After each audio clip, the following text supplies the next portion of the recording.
What's happening, everybody? I'm Steve, and welcome back to Junk Drummer TV. Today's episode is another atypical one. I don't know what to call this episode. It's really a stopgap while I get my studio together. As you can tell, I'm in another place again. I am in the official Junk Drummer TV studios. It's not ready to be really filmed in yet. I've got an electrician coming to do some lighting work for me. I've got my drum set set up, though. I'm waiting on a new camera, so I will probably be releasing new content probably around February. Now, today's episode is from that Rush Discush podcast that I released last week, which was me comparing and contrasting YYZ with Leave That Thing Alone. This segment is also part of that same Rush Discuss podcast, and I really enjoyed it. I got to talk about myself a lot in it. I got to talk about my ethos of drum teaching, kind of how I approach playing drums. It's with another drum teacher named Jim Benner, I think. So again, this is kind of a weird pell-mell episode. But I think that if you really want to know anything about me, you'll get to learn a lot more about me in this podcast. So before that, if y'all think I've earned it, please give me a like, comment, and share. Go check out my Patreon. Go check out my merch table. I have a PayPal option in the description and all those good things. Please bear with me. I will be releasing new content, and I will be releasing 2 or 3 new series of videos, which I think that you will enjoy. So again, be patient with me. If behind this camera is nothing but boxes and drums and shit everywhere, this stuff will eventually be organized and I can start filming regularly again. So I hope you enjoy this episode, and I will see you all in a few weeks. Hello, everybody. We've got a special treat for you guys. We've got Steve from Junk Drummer TV, his YouTube channel, which is pretty dang good. I've watched a few videos there, and I just love them. And then Jim Benner, you probably recognize him from Rush fans. Great guy.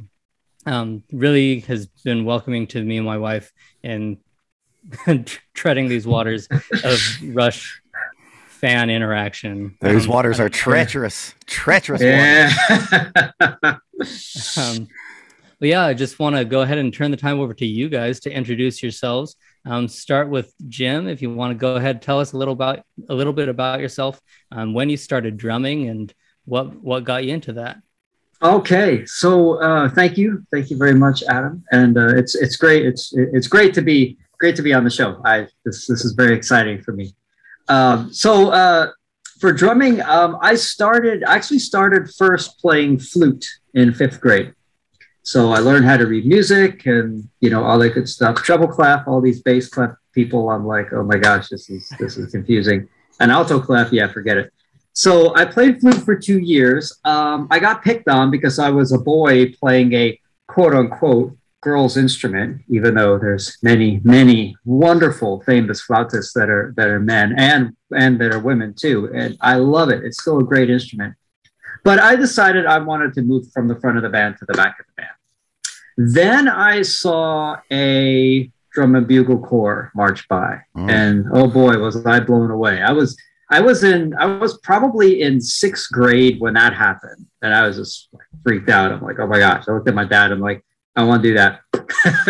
So in 7th grade, I guess I was around 12 years old in 7th grade. I started drums. We moved to Texas from Connecticut, and I said, hey, I want to play drums. And the beginning band director said, we got 16 drummers in beginning band. Do you know how to play any other instrument? And I said, no. So he said, okay, you'll be 17th chair. I'm like, okay, works for me. So I did, and I've been playing ever since. I've been playing drums for 42 years. I've played in a variety of different bands. I play in 4 bands right now, even though one hasn't really done much in a while because of COVID. And I've taken drum lessons and for many, many years. And now I teach. I've been teaching for about the past 2 years. So that's kind of how I got into it. Thanks so much for that. Steve, What's your origin story? Well, it was many years ago. But yeah, I'm Steve. I run a YouTube channel, Junk Drummer TV, where I do drum teacher react videos and overall music commentary. I heard "In the Air Tonight" by Phil Collins when I was like 7. And from my mom, she had that No Jacket or Face Value or No Jacket Required, whichever record that is. Record, because I'm that age. And I knew at 7 or 8, I was like, man, I got to do that. I have to make that drum sound, right? And I had an abstract idea of just wanting to be a drummer, and very similar to Jim. You know, when a parade goes by, sorry, no offense to flutists, when the parade goes by, no one's ever like, holy shit, look at all those flutes. You know, the drums hit, man. I was like, I got to do this. And my, I grew up, how can I put it, in a Appalachian Dickensian tale, if you know what I'm saying. And my parents were not in a place to buy me a drum set. So I found the one guy who was in my it's rural area. There's no town, there's no stoplights. And I found this guy, and I found out he had a drum set, and he had a double bass drum set. And it was 2 different drum sets put together. And I went and made him a deal. I was like, and I didn't know that like drum lessons were a thing you could do. I didn't know that was a thing. So I was like 12, 13, and I went to this guy's name was Jimmy. And I went to his house, and I was like, I'll cut your grass for free if you let me play your drum set. And so each week I would go cut his grass, and then he would let me go bash around on his drum set for like 30 minutes, for as long as he could take it. And then I eventually went in and started taking, I get drum lessons in marching band. I started band in 7th grade or whatever. I got my first drum set when I was like 16, and I came to Rush through that guy. He was a Rush fanatic, and he could play Rush. He was like really good, like out in nowhere where I'm from. And there's just this dude with like one was like a green pearl and like a orange tama or something put together. And this would have been when I started like mowing his grass, like 89, 90.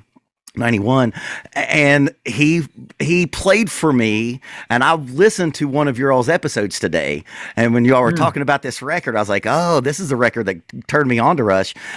I watched him play Show Don't Tell, and I was hooked. Yes. I was like, I've got to do that, man. Like, that's the thing I have to do, unfortunately, for the rest of my life. So, marching band, I have a completely useless music education degree. I have drumsticks that are worth more than that music education degree. I've been teaching drums for 23 years. I taught drumline. Wow. Yeah, I taught drumline in high school for 13 years. And all of that has just been able to finance my music habit. And I've toured all over the, SEC and the Big East territory and a little bit of the ACC territory. And I've played for dozens and dozens of fans who may or may not like what I did. I play in like 2 bands now. One band is an instrumental metal band that's actually named, and because I'm not going to say what it is, because I do try to stay anonymous. If you're a fan of my channel, you know this, but my metal band is actually named after a Rush record. And then I play with a female artist who's very much kind of like if Nora Jones had like a badass rock band behind her. And that's what I do now. And unfortunately, because of that thing, not really much gigs going on right now. So that's my origin story. Yeah. And then the Hobgoblin showed up. That's cool. That's awesome. So now, before we get into like everything Rush related, I kind of want to give our non-musician listeners, and I mean, I guess even within the musician subset, there are plenty of people who have absolutely no idea what the function of a drummer is. So I kind of want to set that baseline and understand what it is that a drummer actually does, other than just make a crap ton of noise. Sound organization. We organize sound. There you go. That's what we do. There you go. If you're a piano player, you're actually making music, right? Drums, we just organize sounds, hopefully in a pleasing manner. But okay, so I'll go first, because I've actually got go ahead. a pretty stock way of describing this, and I'm a big sports guy, so I always put it in perspective of like a drummer is like the point guard on a basketball team. We set everything. We set the pace. We set the volume, right? We distribute what's going to go on, and I'm also a woodworker on the side, so we also are we're a foundation, right? If you're talking about rock drums, we're talking about jazz drums. It's a little bit different of a job that we do in there, but we are bricklayers and we are point guards on basketball teams. I hope that's not too abstract of an idea, but if you're a drummer, you get what I'm talking about. Yeah, I totally get that. Yeah. I always felt that answering a question like this was kind of challenging because, the drummer is way more than just a timekeeper. A lot of people think, oh, you're the drummer, you've got to make sure nobody speeds up. That's everybody's responsibility, guys. But, they're more than just that. But like, kind of like you just said about being sort of the, you can set the volume and set the tempos and things like that. I think the drums have the capabilities to drive a song, to really make it sound faster or slower, whether it's moving faster or slower, it doesn't matter. But the drummer can kind of bring that energy, or they can kind of take it back and let it sit in a really nice pocket. They could change the feel and they could even change the style. And I think they just add excitement to it. So, I think just maybe overall, I think the basic function of a drummer is maintaining a steady pulse, adding color, and adding excitement. And the band can only be as good as the drummer. That's right. that stereotype's right. True, man. If you've ever recorded a track with like crappy guitars and drums, like it don't work, man. The drums don't hit, then the track can't work. Right.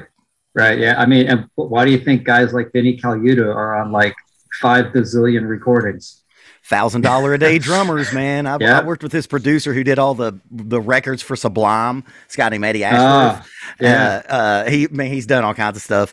And if I'm fucking up, and he would just be like, "Hey, I'm get one of these $1,000 a day drummers in here," and he'd always talk about like Josh Freese or something like that. And there's a reason why that's a thing. What? Like, if you think about it, if you're like a band, what's the first guy that gets replaced when the producer comes in? So, like, your local band does good, that drummer's gone, dude. How many times? Like, dude, I just taught Sugar We're Going Down Swinging by fucking the other emo band. Fallout Boy? Fallout Boy, right? Yeah. Okay. There's no way that drummer played that. That's Josh Freese. Oh, Freese he's on so much, man. He's on so much that you don't know about. That's right, yeah. And even the stuff you know about, you're like, man, this grooves like crazy. Yeah, I know that's him on that track. It has to be. He's great. He's so great. So that's how important we are. If the drummer isn't good enough in the band, you're going to get replaced by someone better. Yep. Yeah, so like as a drummer, how do you approach like coming up with patterns or stuff for songs? Like, is it just like you're like, oh, this pattern would work for this kind of song, or is it like kind of instinct and just like what goes into it when you're doing a drum part? Well, for me, I definitely have like, set rhythms and patterns that I'm comfortable with, because that's just, I think all of us individually, we gravitate towards something that we're comfortable with. It's just kind of how we're put together. But when I come up with stuff for a song, and I was in an original band in college, and our styles were very varied, and it was really, really fun. So I was really great friends with a guitar player who wrote most of the stuff. So one of the things I want to know is, well, what's the inspiration from the song? How did you get inspired musically and lyrically? Like, where is this coming from? Because that really helps to kind of set the tone and the style of the song. I listen to the music. I usually kind of play around and see, well, what's going to fit? Is it sort of like, your standard beat that you just played? Is it some kind of rhythmic pattern, something like that? And at the beginning, I'll just keep trying different things until something works.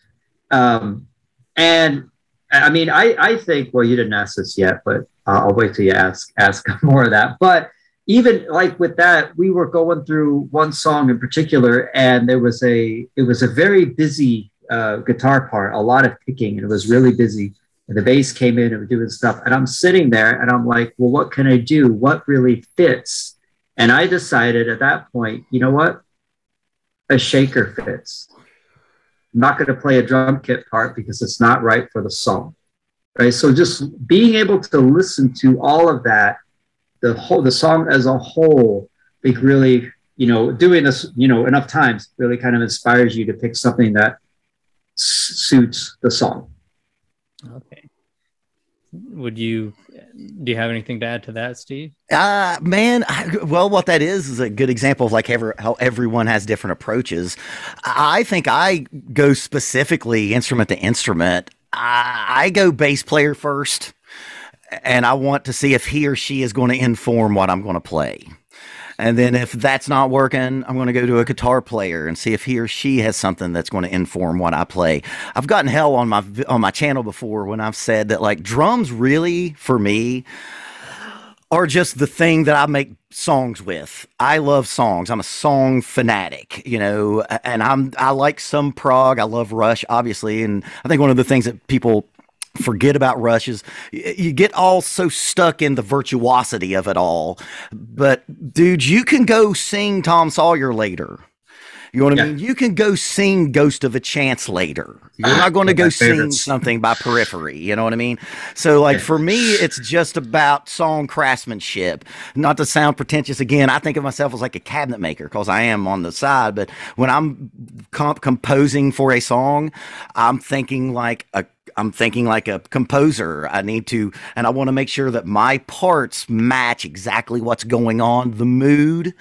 If it's a minory sounding song, I want to think about playing, and I know this, how can I sound this pretentious already? But I want to sound like I'm playing a minor drum part, and if it's an uplifting super major Beato type song, I want to make sure that I'm playing major sounding drums, right? It's the one thing that worthless music education degree did give me is to think in those terms. So for me, it's the thing that I love the most. It's why I have to have podcasts on when I go to sleep, because I'm just always trying to compose the songs that my bands play. And I play in like original bands pretty much exclusively now. Not that I never played covers, because I did that shit a lot. So, but when I'm in bed, I'm just playing Brother Chris's bass part, and how can I find something that outlines his part. And really something we didn't talk about is trying to make everyone sound better through what you do. That's maybe my modus operandi. And I think that the best drummers play without an ego. We don't care. And well, let's be honest, there's a lot of drummers out there that do want to make sure they get their shit in. But like a good drummer, if the song calls for AC/DC, and they just do AC/DC, and they don't care about getting all their chops in, right? Now, but if the song calls for chops, then they have the wisdom to put those chops in. You know what I mean? Yeah. So that's it, man. I just want to make the best sounding composition from the drum part. Yeah, that's awesome that you said it the way you do, because I think a lot of people don't think of creating drum parts as a kind of composing. When a lot of people think composing, they probably think melody and harmony, but we are still composing, and we're adding the things, like just like you said, Steve, we're adding, to the song. We're creating something, we're enhancing it. We want to make the other musicians sound good. And yeah, I love how you said, leave your ego you were saying basically leave your ego at the door. And that's the way to do it. I mean, you hear somebody like Steve Jordan, who's got the pocket the size of Texas. And, I mean, you can't help but just kind of sit in there and just smile and rock. But I mean, there's no flashy chop stuff, but it's not needed. And the thing is, when you hear him play, that's there. Oh, yeah. You have to have those. There. You have to have those over the top chops to get to that pocket. You know what I mean? Yep. And that pocket, unfortunately, you can't write it down. You either have it or you don't. You know what I mean? Like you could write out an Anderson .Paak drum part, but more than likely you're not going to make it sound like that. That's that metaphysical mojo that you just can't quantize. You know what I mean? It's finale and whatever other composition software that you have will never make Steve Jordan happen in a box. Yep, you got it. But when you say composition, a lot of people don't think drums composition, but Rush fans do. Yeah. Oh yeah. Yeah, I think it was actually your channel, the very first video, I think, Steve, that I saw of yours. You were talking about the question of, was Neil the best drummer to ever live? And you were addressing that whole... That's the reason why I say anonymous, because there's still Rush fans that want to find me for not saying that Neil Peart is the greatest drummer in the world. First of all, I'll never say who is the greatest drummer in the world, because who the hell am I? But I'll tell you this, man. Neil wouldn't say that he's the greatest drummer in the world, but what I said is he's the greatest composer of drums. He is the Mozart. He is the Rachmaninoff of drum set playing. If you listen to Neil's drum parts, and especially on the two songs we're going to talk about today, you can follow the thread. You know you're in the A section. You know you're in the B section. You know you're in the C section, right? That's the genius of Neil Peart. It's not the crazy chops, because like if you compare him to these just straight assassin murderers that are going on right now, like Board Kolstad, and like, you know, all these YouTube shred guys, man, it's different weaponry. It's different weaponry that they're playing with, right? Yeah. Neil is the most thoughtful, mindful composer of drums ever. Is he the greatest drummer of all time? I'm not going to say if he is or isn't, but I know that Neil has said that he wasn't. You know what I mean? Yeah. And I'm going to listen to what the big man says. You know what I'm saying? So, and that's it. And that's what we're going to talk. For me, when we talk about these songs, it's all going to be from a compositional standpoint. It's goosebump shit when you think about the genius of what he can do, or what he did. What he did on the drum set. You know what I mean? Oh yeah. Yeah. I totally agree with you. Even like with this whole, greatest drummer of all time. I'm with you on that too, because I think it's impossible to say that any one drummer is the greatest drummer of all time. There's first of all, there's far too many variables, different styles, and different ways to determine this criteria. And a lot of Rush fans say Neil is the greatest. Neil is probably, well, not probably, he is definitely my favorite, rock or prog, if you want to think that, right? But rock kind of drummer. For sure, he is my favorite. But I don't think anybody, one person goes in the greatest of all time category. I think it's an emotional debate rather than something that's quantified. I completely agree. Because, man, I mean, totally agree. We didn't hear Neil play any Latin shit. You know what I mean? No. You know what I'm saying? No. And there's a greatest Latin drummer out there somewhere. Oh, yeah. Yeah. And he dabbled in jazz, homeboy dabbled in jazz. You know what I mean? And there's a little something in Leave That Thing Alone too.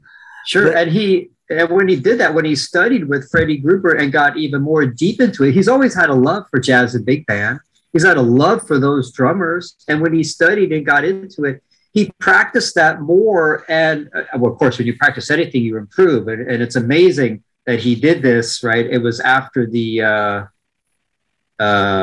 was right before the Test for Echo album that he decided to study that. Traditional grip and change his stuff all around. His kit. I mean, here's a drummer who is so accomplished, has done so much for the music industry and for the drum industry, like so much. And he decided, I want to better myself. I mean, that's amazing. It's amazing. And that playing and stuff that you hear, that sort of jazziness that he practiced so much, you could hear it on Test for Echo, which is probably why Test for Echo is way up at the top of my favorite Rush albums. I love his playing on that. It's amazing. Blows me away.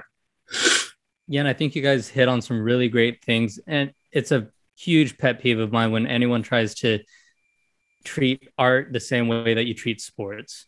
There are just so many factors that cannot be objective when you're breaking down art. And if you're trying to pick favorites or pick the best when it comes to drumming or piano or any instrument, you're always going to end up having, like you said, Jim, you're going to end up having an emotional argument with someone. Yeah. Because, I mean, check out any comment section ever whenever this question is brought up. And people are just dug in John Bonham, dug in Neil Peart. Yeah. But why? Why? And I think the more interesting question is, why to you does this particular artist speak to you? And that I think would make a lot of difference if people would approach it that way. rather than trying to say, well, this guy, he for sure is just objectively the best, because that's impossible. Right. Yeah, for sure. And who cares? Exactly. You know what I mean? Like, is a song better? Like, if I gave you a song that sucked and I was like, this is the best drummer in the world, and you're like, but this song still sucks, it doesn't matter. Now, going back to composing for a song, is there a difference when you're composing a drum part for an instrumental versus a song with lyrics? For me, it conceptually the same. I still want to know where the inspiration for the instrumental came from, because chances are it's not just, a flurry of notes that somebody decided to put together. Chances are it's coming from something, right? So I still want to know where is that inspiration. But, I also, just like Steve said, you hear the other instruments, you want to know what they're playing. From a drum perspective, how do I enhance what they're doing? How do I complement what they're doing? How do I enhance the song? Whatever the case may be. But I do think that for an instrumental, there is more of a chance to stretch out, right? So you can stretch out and make, add some things, crazy flurry of chops that can fit. They got to fit. It's got to fit the song. You can't. I mean, for me, I never add a bunch of chop stuff because, hey, I worked on this lick yesterday and check it out. It's so cool. No. Good man. Does it fit the song? Yeah, thank you. Does it fit the song? I'll do it. Does it not fit the song? No. Let's make sure it fits. But and I've heard instrumentals, and even on some Rush instrumentals, Neil's not going, balls out the entire time with crazy chop stuff. It is still a song. It's still a composition. And each instrument plays a specific role. I hope that kind of answers it. That was great. Steve? Well, I'm actually in an instrumental metal band. Oh, yeah. And cool. and it's cool. I'd never been in a metal band before. I've pretty much played in every kind of style you can play, and it's one I hadn't done yet, and I wanted to make sure before I retire and or shuffle off that I did that. And we just decided, like, man, finding like a metal singer that isn't embarrassing is very, very difficult. Let's be honest, man. You know what I mean? Yeah, it's hard. So, we just decided to not do that. And the way that we set it up is, we have a lead line. So in a lot of ways in that metal band, we almost have the format of like a jazz standard. So if there's an A section, there's a melody over that A section. And then there's a B, there's a lead melody. So even like when you think about, especially like Leave That Thing Alone, all those sections have lead lines. Like that first part, the lead line where the guitar part is just staying on that like Canadian white boy funk guitar part, and then the bass is the movement, is the melody, and then that Doctor Who part that comes in on the B section, and dude, is that not the fucking Doctor Who theme song? So close. So I think that drummers that aren't wise think instrumental, yay, I don't have to worry about burying vocals. Let's go hog. But if you listen to all of the great instrumentals, the drums are still just playing like they would if there's a vocal part, because if there's a melody, it doesn't matter if the guitar player's playing the melody or if there's someone singing the melody. You're still supporting that. But I think that Jim's very correct. That it's like, oh boy, all those 30-second note runs I was practicing, I could do now. But you know what I mean? You still just want to make the good song. You still want to make the good song. Yeah. Yeah, for sure. It's funny that I mentioned that, and you agree with it. It reminded me of a video I saw from Steve Smith, who was the former drummer of Journey, who's founded the band Vital Information. And I don't remember exactly what he said, but the paraphrase of what he said is, he basically said that I don't practice all this crazy chop stuff to play this crazy chop stuff. I practice the crazy chop stuff to play what I'm inspired to play for the song, whatever that comes to. And that's always stuck with me. You know, if you watch my channel, Jim, you really are we soulmates? Because my channel, well, cause check this out. That's really funny. You fucking brought that up because my channel's my slogan that I end every video with is keep practicing until it's easy. That came from a Steve Smith video. It was cool. a hot drummer volume 2. Hot licks, Jim, hot what you got? Here's what he. Yes, it had Peter Erskine on it, and I had it on VCR. That's how I had that thing. Yeah, me too. Yeah. And what he actually said, holy shit, that's such a small world. What he actually said is when he remember he had that really he was like bald, he had the cheesy fucking ponytail. Yeah, he's looking bad. But he said that he doesn't practice to get better because that's a subjective term. Like, what's better? He practices to make what he's doing easier. That's the exact quote, and I've sold a bunch of t-shirts with that slogan on it. Keep practicing till it's easy. Awesome. And I heard that when I was like 13 or 14, and I got that same videotape from the guy that I used to mow his lawn and play his drum set. He gave me this because he was like, God, you're terrible, go watch this. And because I didn't know what I was doing. And that first video, that piece of wisdom I'm 44 years old, and I probably saw that when I was like 12 or 13. And when I practice, I want to be easy. And when I talk to my students about like when I'm trying to figure out if they've gotten better from the last time I saw them, I ask them, yeah, you can play the notes, but are you still struggling with it? Are you laboring over it, or is it easy? Because it's not performable. It's not truly performable until it's easy, until you can have a conversation and still just play and not mess it up. You know what I mean? Yep. Yeah, for sure. That's funny you bring that up. Hot Drummer Volume 2 or Volume 3. Yeah, whichever one I forget, but we have Peter Erskine was on it. Peter Erskine was on it. Steve Smith and the guy from Dixie Dregs. Rod Morgenstein. Rod Morgenstein was the other dude on there. Oh man, I love Rod. He's so great. Yep. My gosh, wow, that's such a connection. That's so great, man. That's awesome. Yeah. So I would be remiss if we didn't hit on some of the basic stuff, because you've been mentioning like being in the pocket, chops, and stuff like that. So for people who I'm sure like ages ago were like, I have no idea what these people are talking about. What are some of these? What's some of this drum lingo that you're talking about? Well, so the chops is the ability to play and to execute cleanly.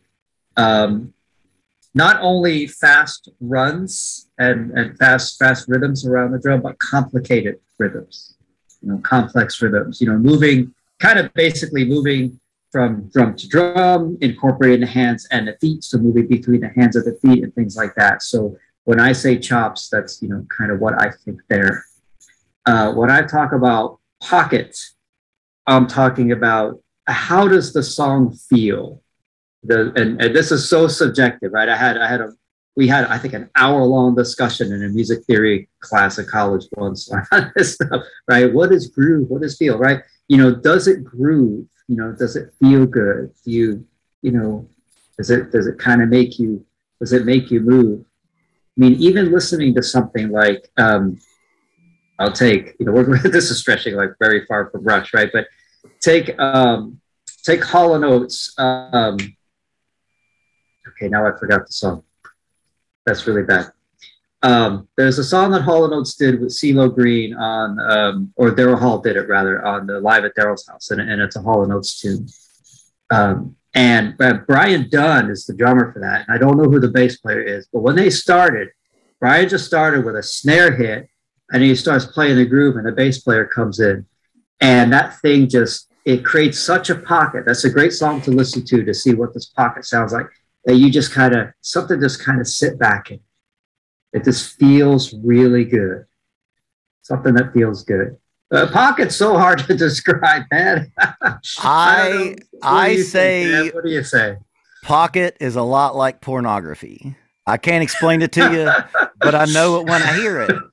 You know what I mean? It's this mystical black magic mojo shit. You know what I mean? Like I say this to students all the time. I could line up, right now I think I got like 52 students right now. I could line up all 52 students and I could have them play the same exact groove at the same exact tempo, and it's all going to feel different. Now, if you want to talk about the nuts and bolts of it, it's like, are you right on the metronome? Are you a little behind the metronome? Are you on top of the metronome? And that would be if you want to talk about the mechanical part of what groove is. But man, it's just, you just hear it, you just know it. When you hear it, you know it. Like when you said, like, go listen to Steve Jordan play John Mayer live, John Mayer trio doing Vultures, but I was thinking more I was thinking more along the line of the groove that he played on the Ray Charles cover that they do. Okay. Yeah. Like, and that's all he does all the way through, and it never moves. That's groove. Every AC/DC song ever. Yeah. That groove. That grooves. Everything like that Anderson mad. .Paak breathes on, that's groove. But you can't quantize it. You can't write it down, much to composers' dismay. You know what I mean? Like, it's just, you just can't, it's black magic. It's the only way I can describe it. Definitely.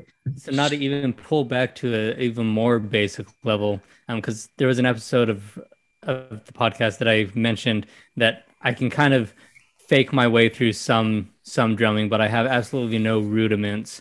What are rudiments for people who have no idea what those are? The rudiments. You want me to go first? Well, I think it's a pattern that can provide a foundation or expand technique. So, and they're patterns that are made up of singles and doubles. I think every single rudiment is made up of singles and doubles, unless you get into something like triple stroke roll or something like that. What I tell a lot of like non-drummers are like, well, what are these rudiments? What do you do? And it's like, well, you play saxophone, right? They're like, yeah. I said, rudiments are kind of like practicing our rudiments is like you practicing your scales. Good man. The comparison that I give. Oh yeah. Oh, sorry, man. But and any drummer, like I've been playing for 42 years. I'm 54 years old. I've been playing drums for 42 years. I still practice rudiments. It's not something that you practice and you could say, forget it, right? Every drummer will still work on their foundations. They'll still work on their technique. They'll still try to improve themselves. And to me, the rudiments is kind of the base of all of that. That's how I view the rudiments. Man, I just think they're just tools in your toolbox. As a drum teacher, they're the boring, meticulous things that I have to trick students into actually practicing. You know what I mean? Because like what does RLRR mean? What does LRLL actually mean? I think one of the big mistakes that drum teachers make, man, I had this guy who was trying to like impress me with this teaching. He's like, yeah, the very first thing that I do is I have a student sit down and I have them go right, left. I'm like, that fucking sucks, man. That's boring. Like, well, I try to get my kids to play a Tom Petty song the very first time they come in. Rudiments are a necessary thing. They're just another tool. I think sometimes you can they're so important, but they can sometimes be overly seen as too important. Meg White can't play a fucking paradiddle, but I love everything the White Stripes do. You know what I mean? There's not a flam accent on any Led Zeppelin song, but they're a necessary evil. They make your hands work. That's it. Yeah. You know what I mean? They make your hands work, and then you can apply them to the drum set. You came from marching band as well. That stuff. If you go out there and do the work, and it's boring and it sucks, man. It's the first thing I tell students. This is boring. Like, you're a piano player, Adam, right? Do you really want to sit down and, play arpeggios for 15 minutes? No, you want to play a Hungarian Rhapsody, but you have to do that to be able to play the Hungarian Rhapsody. It's like it's your peas and carrots to get to dessert. You know what I mean? It's a necessary thing. And that's what rudiments are. You know what I mean? Like I've had my lead singer of an old band came in and is like, oh, is paradiddles even necessary? I'm like, I play them in your songs that you write. Of course they are, guitar player. Yeah. You know what I mean? Yeah, that's all they are. They're just like what Jim said. They're arpeggios and Beato and the scales, the things that make you good on your instrument. It's one of the things that you can do to make yourself good on your instrument. And any drummer was like, I don't have to mess with that. I'll sit down with my pad and I'll spend an hour going through stick control because I still go through stick all control the time. Yeah. Right. Yeah. And then when I'm done with that, even if it's the next day, I'll sit down on the kit and I'll be playing, some jazz patterns, and I'm like, this feels way easier. It's easy. There's a reason it feels easier. Yep. Right. So for anybody who kind of blows off things like rudiments and doesn't really concentrate on the foundations, don't ignore your foundations because they will make your life easier. They really do. Because I think of it like this, like the thing that keeps me up at night, that gives me nightmares, is being in the rehearsal space, someone writing a song, staring at me saying, do something good at this, and I can't come up with something.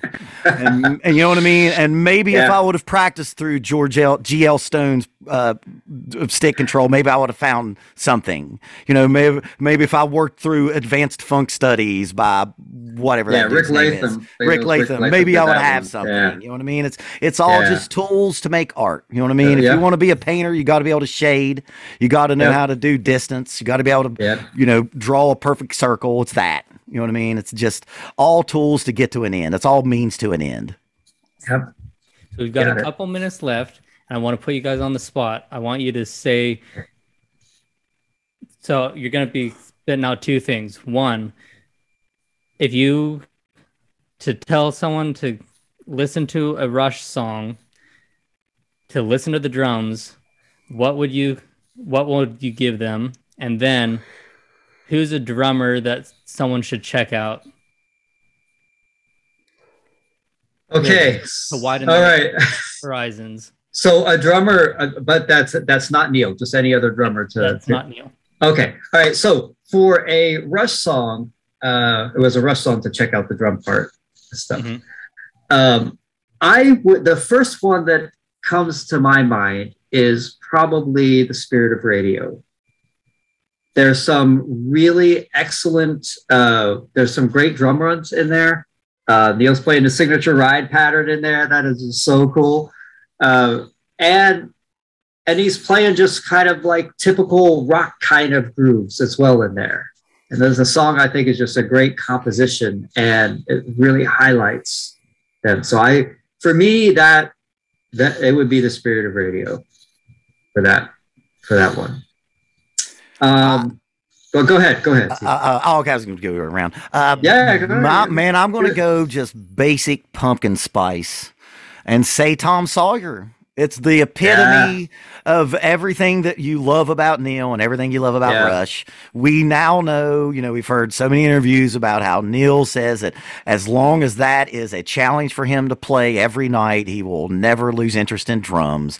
Everything that you want to know about Rush and Neil fucking Peart is Tom Sawyer. I hate to be that dude. I want to be like, I want to go like some obscure B-side or something, but like it's Tom Sawyer. It's it. That's the one. If you were to try to get somebody into it, if you had this question on this podcast, Adam, like what song would you tell somebody this is a song that'll get you into Rush? I mean, it's always got to be either Tom Sawyer or Spirit of Radio. Yeah, there you go. Yeah, they are. Yeah, educated Rush fans. Great, such great songs, such great playing, and they're amazing. All right, so a drummer that I would recommend for people to check out to broaden their horizons. Yep, it's going to come from my second favorite band, Jeff Borcaro. Yeah, man, talk about $1 million in every single groove for that guy. Good gosh. His playing with Toto was this absolutely amazing. I mean, even like, I love like the kind of 80s music stuff, right? But if you check out like, anything from Isolation or Fahrenheit, and I know people are like, it's kind of cheesy, right? It's playing, it is fantastic. Go to the seventh one, even a song that sounds easy, like Only the Children, you sit there and try to play it and you're like, I can't cop this feel. It's so hard. And then if you want something that's a little bit more complex that I didn't even know, this is how dumb I am. I didn't even know this was Jeff until one of my bands played, and I had to learn it. Lido Shuffle from Boz Scaggs. Of course. I'm like, oh, well, that's why the song sounds so good. Right? It's Jeff Borcaro. That was actually basically Toto and Boz Scaggs recording a song. Yeah.